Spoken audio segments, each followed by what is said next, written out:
All right, Shalom. First and foremost, I want to give all honor, glory, and praise to Yahweh, Bahashem, Yahweh Shai, Bahashem, Rakwah Kadash. Double honors to the elders of Great Millstone, and peace and salutations to the brothers that are doing this work in truth and sincerity. And we're going to jump right into the lesson. This is Psalms 25 and 17. This is a Psalm of David. This is the troubles of my heart are enlarged. Oh, bring thou me out of my distresses. Look upon my afflictions and pain, and forgive all my sins. Consider my enemies, for there are many, and they hate me with a cruel hatred. Oh, keep my soul to live me, let me not be ashamed, for I put my trust in thee. So that just proves the point that being in this truth, being a servant of the Lord, is going to bring problems in your life. It's going to be more. It's going to bring more problems than ever. More problems than the average man because of the positions that we have in this truth. You know, the strange, thinking not strange, the fiery trial. So having problems in your life is part of the walk that Yahweh Shai had put for us. And one of the reasons that he does that is to keep you in check, man. To keep you in a meek and humble spirit, not to be puffed up with pride. Because this truth can make you get a big head. You know, I've seen it happen. You know, it can make you think you're something that you're really not. And forget what your role is. Forget that you're a servant. You know, we've seen men get caught up in those illusions of grandeur. Those caught up in positions. Caught up in the knowledge that they knew. You know, they got puffed up with pride. And ultimately, either they humbled down, or the Lord just allowed them to continue on in that pride to ultimately it was a downfall, because the scripture said that, let's go ahead and get it in the Proverbs. Pride comes before the fall.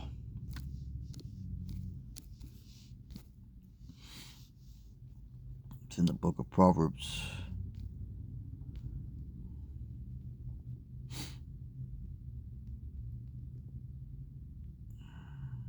Yeah, that's right. Proverbs 6:18. It says, pride goes before destruction, and a haughty spirit before a fall.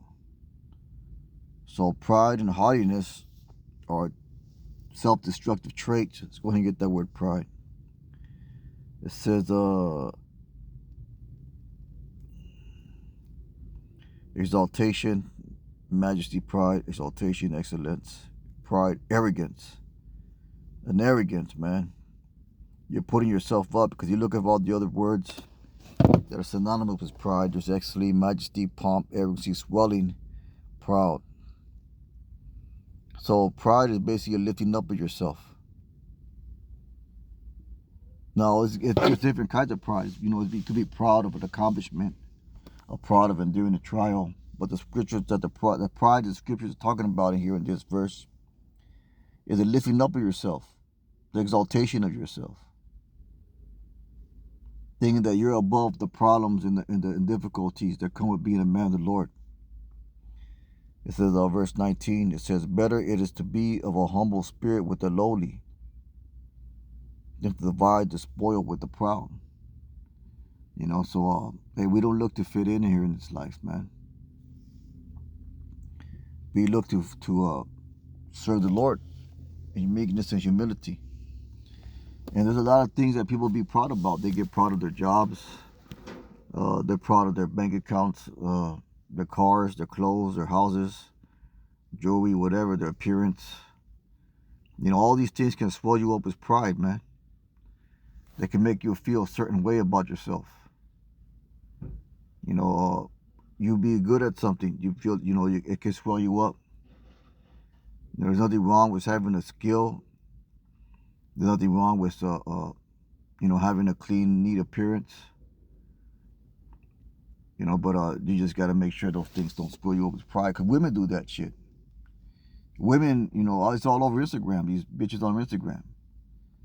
You know, women, they get swelled up with pride, or they lift themselves up because of their attractiveness, because they got 1,000 dudes, hitting them up, telling them how beautiful they are. So a woman being ignorant and not knowing how to process anything, she's gonna be lifted up with pride, to the point that she thinks she's better than everybody else, and that's basically the attitude of women today. But that's a completely different subject, and it doesn't matter right now. What we're talking about right now is the problems that every man the Lord's going to go through. If you're a man of the Lord, you're going to have problems, man. Let's get Psalm 34:19. This is Psalms 34:19. It says,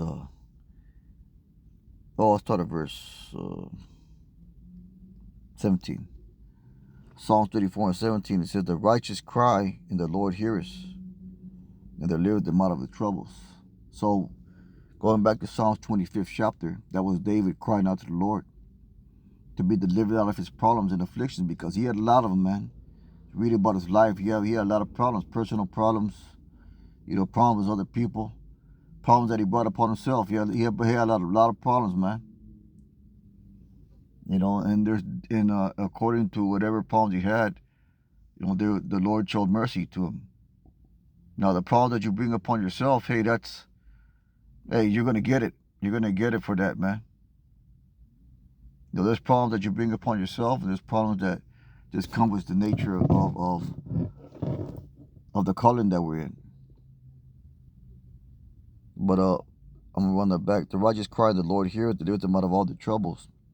The Lord is nigh to them that are broken heart, and saveth such as be a contrite spirit. That speak of the meekness and humility that we are called to walk in. And this is the point I wanted to get.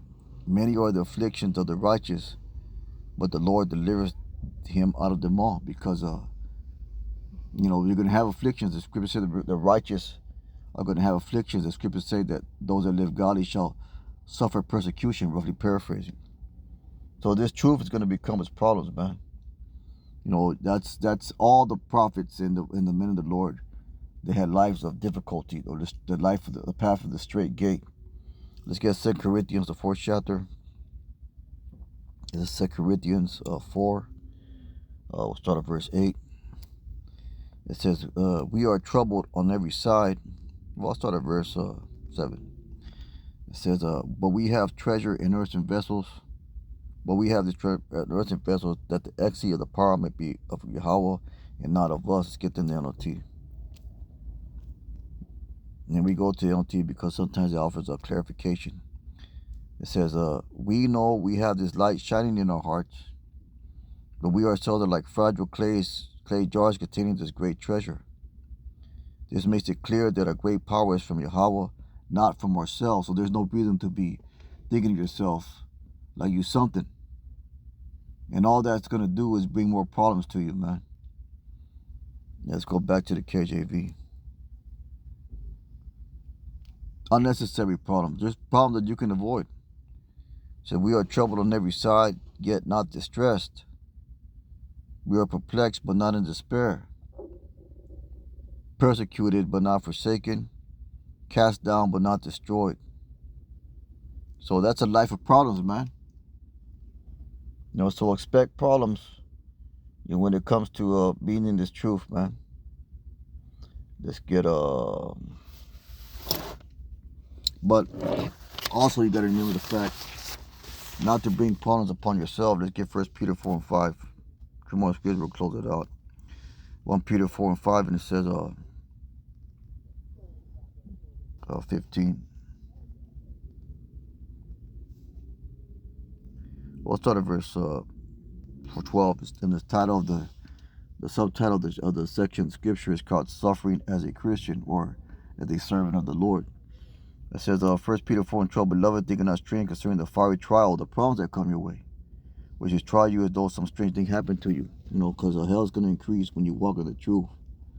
That's why it's called the path of the straight path, or the path of difficulty. But rejoice in as much as you are partakers of Yahweh's suffering, that when his glory shall be revealed, you may be glad also exceeding joy. Ye reproach for the name of Messiah, happy are ye, for the spirit of Yahweh It's like for the spirit of glory and of Yahweh rests upon you. On their part, he was spoken of, but on your part, he is glorified. On their part, he was spoken of, but on your part, he is glorified. Salak. But let none of you. This is the key I want to get. But let none of you suffer as a murderer, or as a thief, as an evildoer, or a busybody in other men's matters. So there's problems that you can bring upon yourself, man, because of your own wickedness, because of your own bullshit, because of your own fucking fucked up attitude towards shit, your own wrong decisions, and and you're gonna suffer for those problems as well. But the key is to not be in that mind state, man. To walk circumspectly as possible within this truth. Let's get Peter 2:20. Salak. This is 1 Peter 2:20. It says, for what glory is it when you are buffeted for your faults, you shall take it patiently. But when you do well and suffer for you, take it patiently. This is acceptable to Yahweh. So let's go ahead and get that NLT. It says, Salak.